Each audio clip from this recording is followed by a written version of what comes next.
Hey, welcome to our next conversation iteration on the IPCP running next February 27. We've got Jay in here who's currently running and delivering and facilitating the program. So what we're interested in is, are you convincible as a coach? Is your client convinced by you? Are they skeptical? Are you skeptical as a coach, Jay? In our experience, and particularly we delivered this last night, in our experience, in my direct experience, coaches are overly optimistic. They're overly trustful of the client.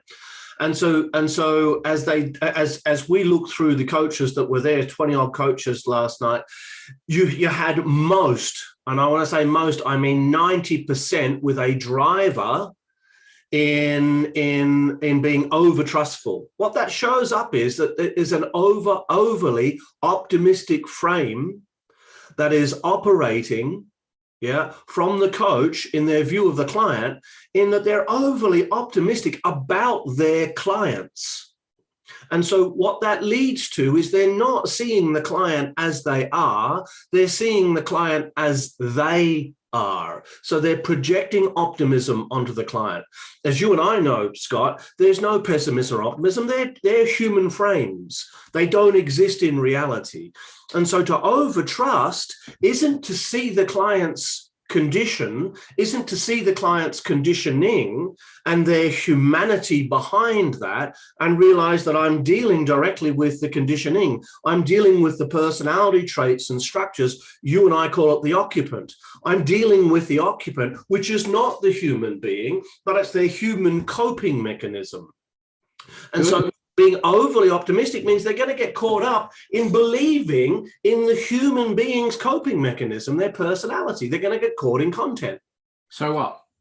So when they get caught in content, they can't see the context, the process, and the structure of what's running. They can't help the client developmentally. They can't help them get objective to what they're subject to because they're playing in content and they're trying to shift the deck chairs. And it's not going to make any difference in the long term. And then from a client perspective, as you see your clients convince the strategy?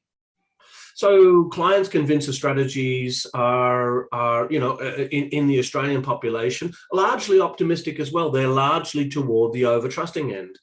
The under-trusting people, the people that are skeptical about life and reality, don't tend to come into coaching terribly much. They're the ones who tend to avoid. They're the ones who actually need coaching because they need to get past their ability to over-skepticize reality and overview it as being against them. You had an example last night in Masterprac, where you've got a client in there who's over-concerned and over-worried that people are out to get them. Yeah, and it's a belief that's been running their whole lives. Whilst it's on the rarer side, it still exists. Sure. And so what if a coach isn't across this dynamic in the coaching relationship? Then they're going to project it upon their client. They're going to project their own optimism upon the client, and they're going to get caught up in content. They're not going to be able to, they might as well be performance coaching because they're not developmental coaching at that point.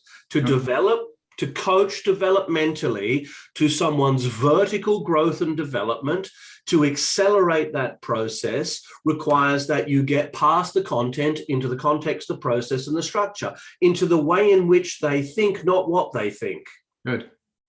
So if you have that in your toolkit and you have that integrated as a coach, well done and congratulations. If you don't, you know when the next course starts. Maybe we'll see you then.